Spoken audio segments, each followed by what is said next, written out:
I want to talk about the Powerball, of all things. The winning ticket, $768 million. That was the jackpot. It was sold in Wisconsin. One winner. Now, I want to bring in Troy Murphy. He's the former NBA player, and he runs a company called Sweven Wealth owner. Okay, we'll get to that in a second. Troy, you advise people on what to do with the money which they suddenly come into.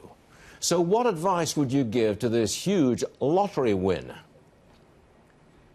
I think initially what they should do is they should find a way to protect their assets. They should go with some sort of umbrella liability policy, and then from there, just take a step back. Emotionally, your life has changed. Well, it won't ever be the same. Hold on a second. I've got to interrupt you. Hold on a second. What's that? A liability umbrella policy? What, you take insurance against anybody coming after your money? Is that what you do? You have to protect these assets. You have to protect them from lawsuits, and you have to really, there are certain things that you have to do to protect this amount of money before you go about spending it. I think people put the cart in front of the horse, and they go and they want to spend rather than protect. So you say, after you've got the umbrella policy, you take a step back, you don't spend anything yet, and you figure out what you really want to do with the money. Is that it? Wait? Yes, you wait. You wait till all the emotions start to pass. You figure out a purpose for the money, and then you start to implement a plan, something that you can separate the emotional aspect. And I think doing that would minimize the bad decisions that will frequently occur during the initial part of the process. And what do you do with the relatives and long-lost friends who come out of the woodwork to claim a piece of your action?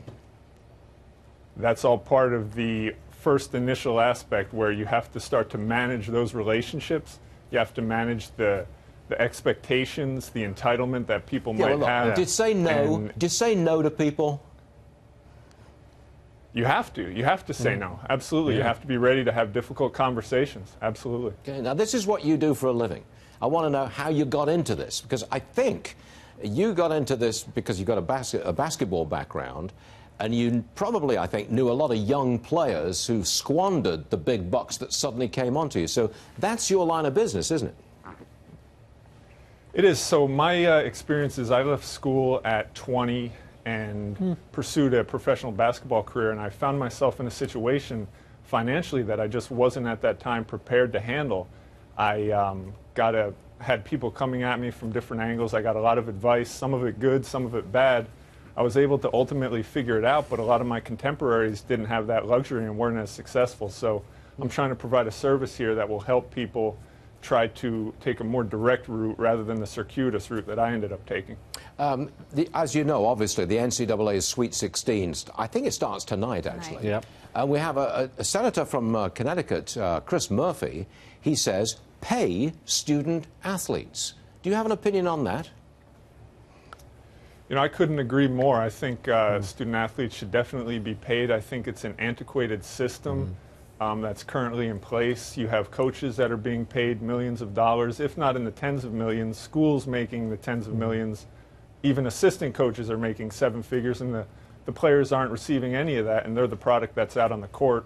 It creates an underground market where you see a lot of these scandals popping up. I think it's the next step. It's just an inevitability and something that really has to happen. That's interesting. Thank you, Troy. Hold on a second. Professor Morici, still with us. What do you say to paying college athletes? I agree with that. I've written several columns about it, not recently, but several years ago. My view is that other than the top maybe 30 schools, no one's making money on this stuff. It's basically what they take in gets spent. And a lot of programs, a lot of football programs are losing money. The football and basketball problems are where the problem is. At the top 32, 36 schools that match in number the number of teams in the NBA and the NFL, they should essentially establish separate franchises for them. They play under the school flag. The students can attend school if they want. They don't have to attend school. The athletes are paid for 5 years.